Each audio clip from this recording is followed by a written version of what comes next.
Association के president है, वो इस प्रोग्राम के कन्वीनर भी हैं। मैं उनसे गुजारिश करता हूँ कि वो आप सभी हजरात का और हमारे शोरा इकराम का और हमारे मेहमानों का यहाँ पर शुक्रिया अदा करें, उनका खैर मकदम करें और अपनी बात कहें।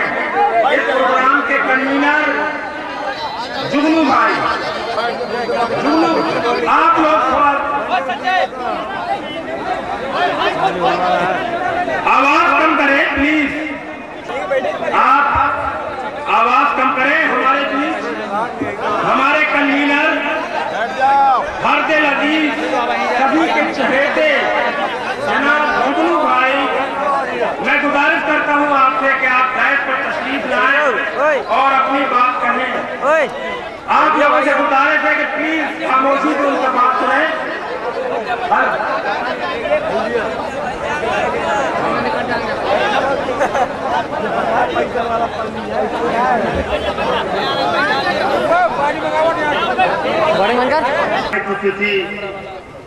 जनाब साहिब मंजूर साहब, ये बैठ जाओ भाई साहब, कैबिनेट मंत्री उत्तर प्रदेश सरकार, और हमारे बीच में हिंदुस्तान के शेर जनाब अतीक साहब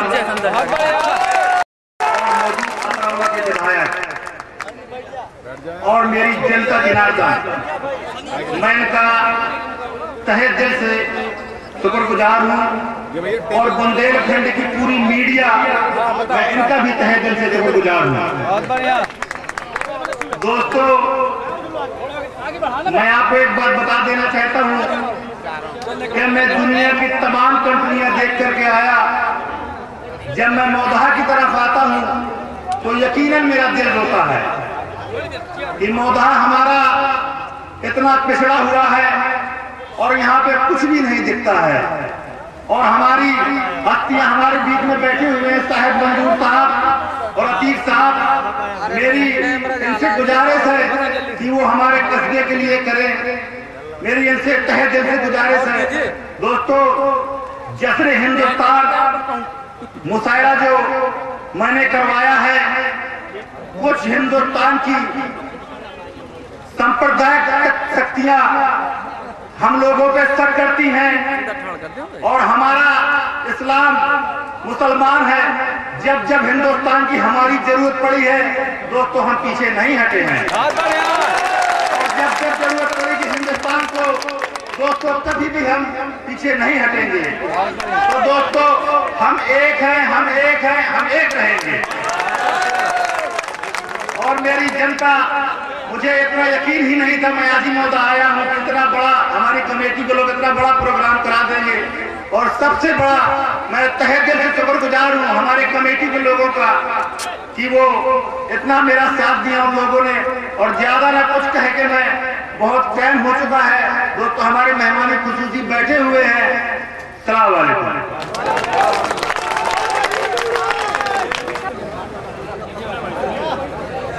इस अजीम शान मुशायरे के सदर मोहतरम आले जनाब अतीक अहमद साहब, स्टेज पर तशरीफ फरमा, हिंदुस्तान के ही नहीं बल्कि पूरी दुनिया में जिनको जाना जाता है वो तमाम शोरा इकराम, मनोवर भाई, राहत भाई, जौहर भाई, सबीना जी हैं, अपने रुखसार हैं,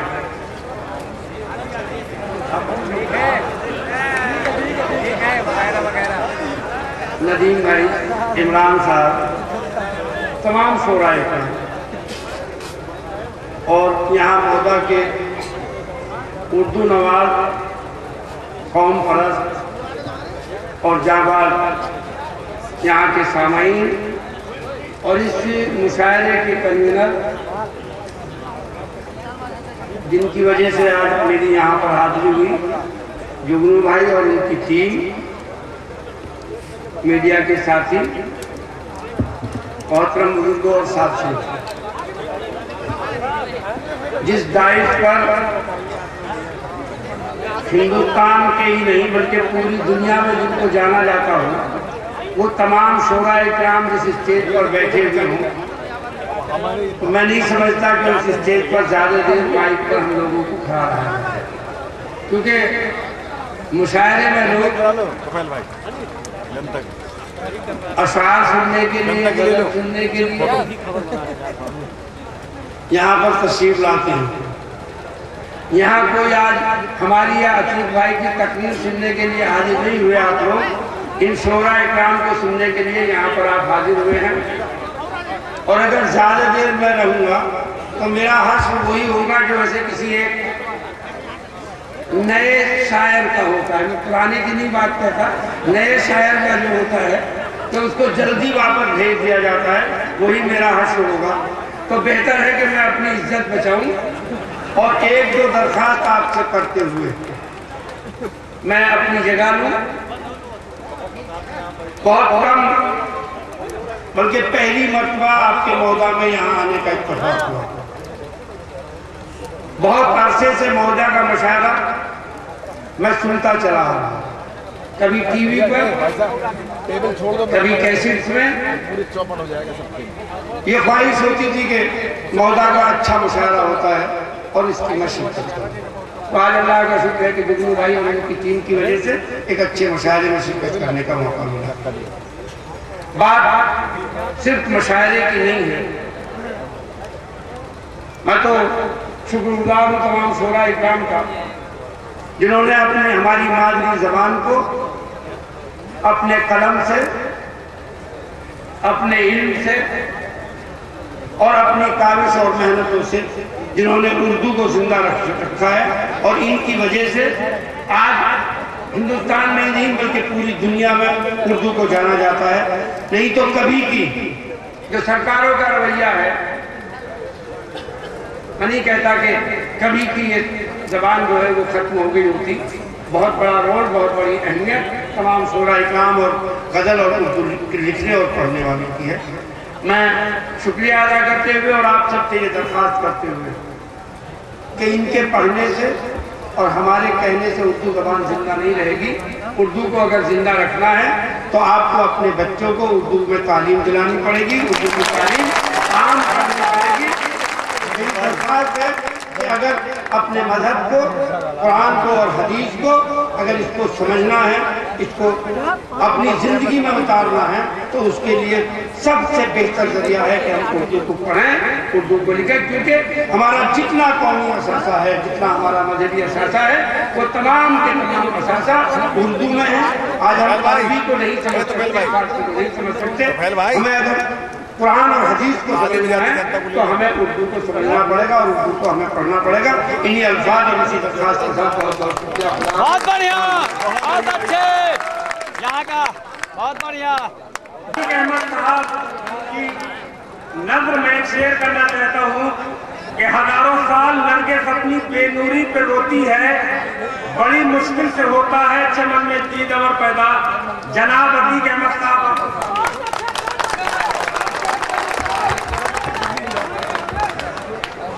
आज इस मौके के सदर मोहतरम,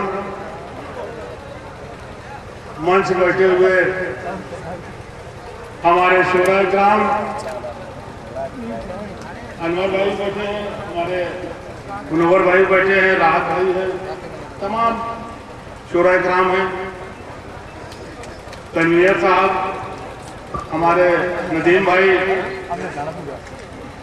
हमारे बड़े भाई और साथी,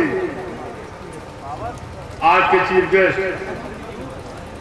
भाई हमारे शाहिद ममूद साहब, पूर्व विधायक अनवर साहब, पूर्व विधायक हमारे छोटे भाई अशरफ साहब,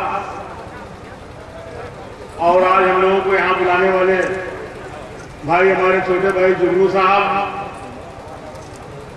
और भी तमाम यहाँ डायस पर कई जिम्मेदार लोग बैठे हैं, मीडिया के साथियों और ख़ास तरीके से तमाम बड़ी तादाद में बैठे हुए हैं नौजवान साथियों, बुजुर्गों, भाइयों। ये मुशायरे का मंच है और इसमें कोई लंबी तकरीर का मौका नहीं है। दो बातें आपसे जरूर करना चाहता हूं और आज कोई सियासी बात करने का मन भी नहीं चाह रहा, सियासी बात नहीं करना चाहते। हमें खुशी है कि देर से ही सही, लेकिन आज मौदहा आना हुआ। बुंदेलखंड की जमीन पे दूर से सुना करते थे, हमने पूरे उत्तर प्रदेश को बड़े नजदीक से देखा है। और शाहिद भाई, ये सब अपने लोग हैं, हम बात समझ में आए इसलिए थोड़ा खुल भी करना चाहते हैं। पूरे उत्तर प्रदेश तमाम जेलों का सफर किया हमने। झांसी जेल रहा,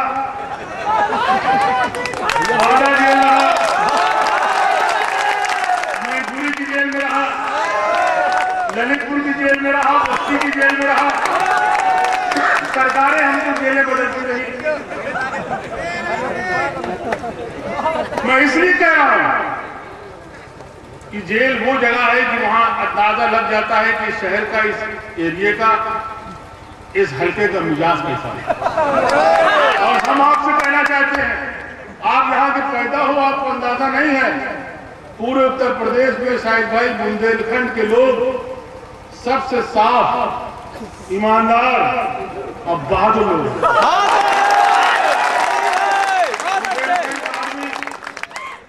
बहुत कम झूठ बोलता है। ये बात हमने बांधा और झांसी की जेलों में रह के अंदाजा। मैं आपको खुश करने के लिए नहीं कह रहा हूं, जो मेरा तजर्बा है वो बता रहा हूं। इसलिए कि हमारे सेवाग्राम यहाँ बैठे हुए हैं, तमाम पूरे हिंदुस्तान के अंदर की पूरी दुनिया में लोग कहते हैं।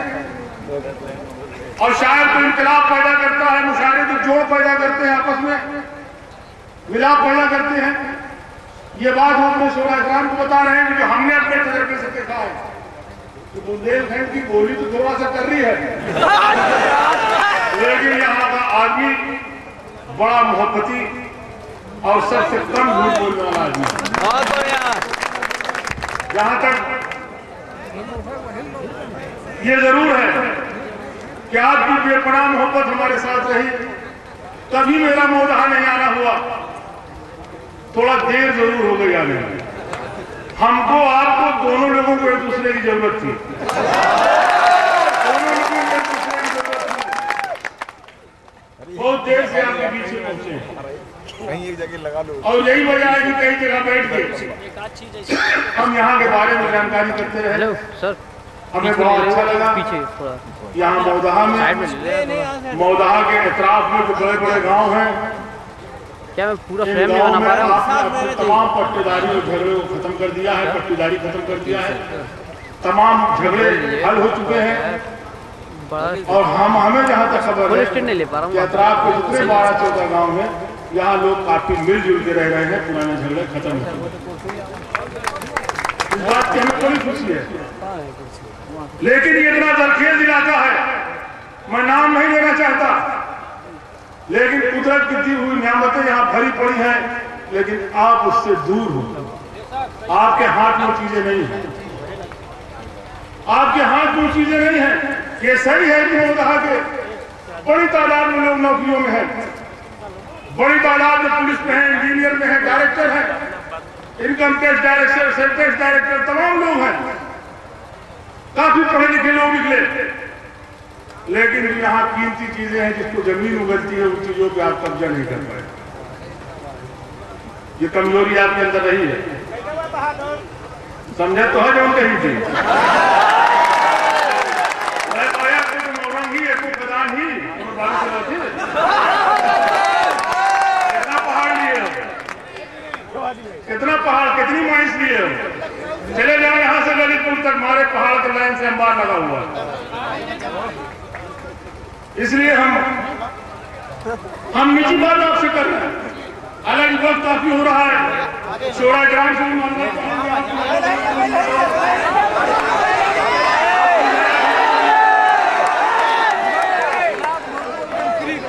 और इसीलिए हमें कोई सियासी बात करने का आज हमारा मन नहीं है। और सियासी बात किया भी जाए क्या शाहिद भाई, अभी ये तय नहीं हो रहा है कि हिंदुस्तान की फॉरेन पॉलिसी क्या है। ये एक बहुत बड़ा सवाल है मीडिया के साथियों, और हिंदुस्तान की जमीन पर ये पहला सवाल मैं उठा रहा हूं। अभी तक आज तक टेलीविजन पर अभी मुझको ये सवाल उठता हुआ नजर नहीं आया। तमाम डिबेट हो रही है, लेकिन अभी ये सवाल किसी ने नहीं उठाया। हिंदुस्तान की जो पॉलिसी रही है, जो हमारी फॉरेन पॉलिसी है, जिसको कहते हैं कि विदेश से हमारा मामला, वो मामला हमारा किस तरफ जा रहा है ये बताना पड़ेगा, ये तय करना पड़ेगा। मामला हमारा अमेरिका के साथ जा रहा है।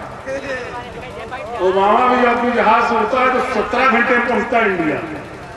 अब पड़ोस में तनाव बढ़ रहा है।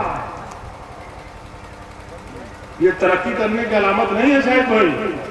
फॉरेन पॉलिसी पूरी तरीके से चौराहे पर खड़ी है, क्या होगा? इसलिए हम बात के साथियों आपको कहना चाहते हैं, आप मजबूती से बात को उठाइए। मौदाहा से आपकी सबसे पहली बात उठ के आगे जाएगी कि बताए सेंट्रल गवर्नमेंट कि हमारे हिंदुस्तान की पॉलिसी क्या है, हमारे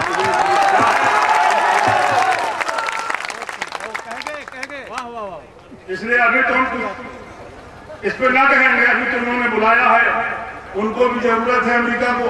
वो हमारे हिंदुस्तान के आर्मी के जितने बेस हैं उनको लेना चाहते हैं, इस्तेमाल करना चाहते हैं। अब कुछ दिन आगे बढ़े तो समझ में आया कि इसके नतीजे क्या होते हैं। 1 जनवरी है, नया साल है, दिसंबर में देखेंगे क्या हाल है। अभी तो फिलहाल नया मामला है, इसलिए हम कुछ न कहते हुए बात को खत्म करना चाहेंगे। लेकिन मौदाहा के बुजुर्गों, नौजवानों,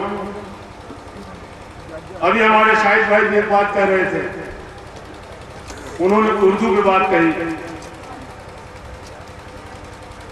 और ये कहा कि अपने घर में उर्दू की तालीम जिंदा रखें। ये तो जरूरी है ही है। हालांकि उर्दू आधी से ज्यादा दुनिया में बोली जाती है। ये बड़ी मिली जुली जबान है और इसमें चाशनी इतना है कि इंशाअल्लाह उर्दू जल्दी खत्म होने वाली नहीं है। जो उर्दू नहीं जानते वो भी उर्दू का अल्फाज इस्तेमाल करते हैं। हिंदुस्तान में एक नारा चला था, इनकलाब जिंदाबाद। आज तक उस नारे का कोई जोड़ नहीं पैदा हुआ, कोई तोड़ नहीं पैदा। आज वो नारा इनकलाब जिंदाबाद का कोई चल। लेकिन हम आपसे एक बात, निजी बात और आपसे मोहब्बत में बात कहना चाहते हैं, आपसे लगाव में बात कहना चाहते हैं कि जितना हो सके अपने आप को बेच डालना, एक टाइम का फाका कर लेना, लेकिन अपने बच्चों को इल्म दे देना, उनको तालीम दे देना, जितना पढ़ा सकना उनको पढ़ा देना। ये हम आपको अभी 20 दिन पहले शाहिद भाई हमारे घर गए थे गरीब खाने पे, हमारा बेटा, और अब आपको कितना चाहते हैं इसका अंदाजा आपको है। कभी ऐसा नहीं होता।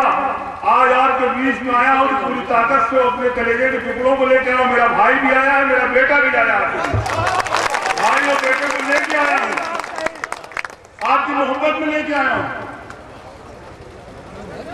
अभी 20 रोज पहले शाहिद भाई मेरे गरीब खाने पे गए तो मेरे बेटे को चलते चलते इन्होंने 2 लाइन की बात कही और मेरे बेटे से कहा कि बेटा अगर सोसाइटी में जगह बनाना चाहते हो, इज्जत चाहते हो, तो सिर्फ तालीम से। क्यों कहा इन्होंने? इनका इशारा हम समझ रहे हैं। इन्होंने देखा हो कि 10 गाड़ियां बड़ी बड़ी खड़ी हैं, मोटे मोटे मुसंगे टहल रहे हैं, बीच चौराहे टहल रही है। ऐसा ना हो कि कहीं लड़का इसी में नमस्त हो जाए। इसलिए इन्होंने मेरे बेटे से कहा कि अगर सोसाइटी में जगह बनाना चाहते हो तो वो तालीम से होगी, इल्म से होगी। और हम आपसे भी कहना चाहते हैं, जहां तक मेरी अपनी बात है, 5-5 मरतबा में विधायक रहा, संसद रहा, अल्लाह ने इज्जत दिया, ताकत दिया, उसका शुक्र है, शोहरत दिया, अच्छी सेहत दिया। लेकिन यकीन मानो अगर किसी चीज की कमी का एहसास होता है तो बड़ी शिद्दत से अगर होता है तो इल्म की कमी का एहसास होता है। इल्म की कमी की वजह से ऐसी एहसास से कमतरी रहती है कि मैं आपको बयान नहीं कर सकता। बहुत सी जगह मैं जाता नहीं हूँ सिर्फ इल्म की कमी की वजह से। और याद रखना बुजुर्गों, नौजवानों, अशोरा ग्राम से भी ध्यान देंगे, इल्म एक ऐसी चीज है कि इंसान को 24 घंटे में कई दफे इज्जत दिलाती है, अपने आप उसको इज्जत दिलाती है, इज्जत उसको मिलती है। इल्म हासिल करके अगर ट्रक भी चलाओगे तो याद रखना सारे रास्ते इज्जत मिलेगी। अगर एक सिपाही भी हाथ देगा तो सिर्फ तुम्हारी बात से समझ जाएगा पढ़ा लिखा है, तुमको इज्जत देगा, एहतराम करेगा। और इस कमी के एहसास की वजह से हम आपसे की बात कह रहे हैं। आप माशाल्लाह खाते पीते हो और बहुत जागते हुए हो। अगर आप जागते हैं बाजारों में कैसेट बिकती है, अशरफ साहब को कैसेट लिखा रहता है मौदहा ऑल इंडिया मुशायरा, मौदहा का नाम रहता है। जो कैसेटें बिकती है उसमें लिखा रहता है मौदहा में फला सन ऑल इंडिया मुशायरा हुआ, उसकी कैसेट बिक रही है। तो इसके मतलब हमें अंदाज लगता है कि आप काफी जागते हुए लोग हो। इसलिए अपने बच्चों के लिए अगर ये कर गए आप तो समझो आप उसके लिए सबसे बड़े अपने वालिद होने का हक अदा कर जाओगे। ये हम आपको लंबी बात में करते हुए मैं समझता हूँ वक्त काफी हो रहा है। हम आपको फिर इतना कहेंगे, जुगनू साहब यहाँ मौजूद है। जुगनू साहब हम आपका शुक्रिया अदा करेंगे कि आप जीत करके हमको ले आए। हालांकि मेरी तबीयत ठीक नहीं थी, शादी से लौट के आया तो पता नहीं क्या हमें लग रहा है कि वो रबड़ी खा लिया था, पेट कुछ गड़बड़ था, बासी रबड़ी पेट कुछ गड़बड़ था, दवा खा रहा था, आने की हिम्मत नहीं हो रही थी। इसलिए आप जानते हैं लूज मोशन अगर चाक से हो जाए तो हिम्मत छूट जाती है, हाथियों हो जाता है। लेकिन आपके बीच में हम जुगनू का शुक्रिया अदा करेंगे और जुगनू साहब आपसे भी कहेंगे। आप थोड़ा तेजी में है माशाल्लाह, कहाँ है, थोड़ा तेजी में है। आप सब करें, लेकिन हो सकता है जो काम में नहीं कर पाया, अल्लाह आपको तौफीक दे तो आप कॉलेज बनवाएं, डिग्री कॉलेज बनवाएं, मेडिकल कॉलेज में आए। जैसे आप अपना कदम उठाइएगा। अगर आपको कंपटीशन करना है किसी से होता है, और कंपटीशन होना भी चाहिए।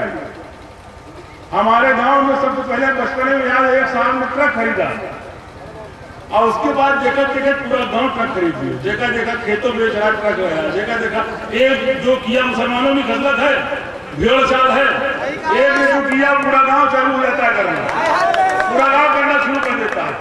तो ऐसे किसी कंपटीशन में न पढ़िएगा।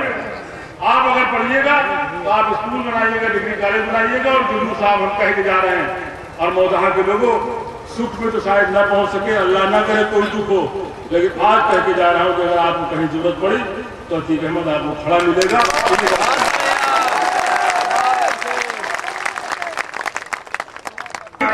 मौदहा की एक मशहूर चीज चांदी की मछली भेंट करती है दूसरे अतीक भाई को। जनाब जुगनू भाई के जरिए से चांदी की मछली दी जा रही है। और तीसरी है हमारे मेहमान खुसूसी जनाब शाहिद मंजूर साहब को चांदी की मछली भेंट की जा रही है। अब ये माइक और आप लोग और शोरा इकराम तमाम लोग डॉक्टर जनाब नदीम फर्रुख के हवाले। जी नदीम साहब वो वाला माइक दो।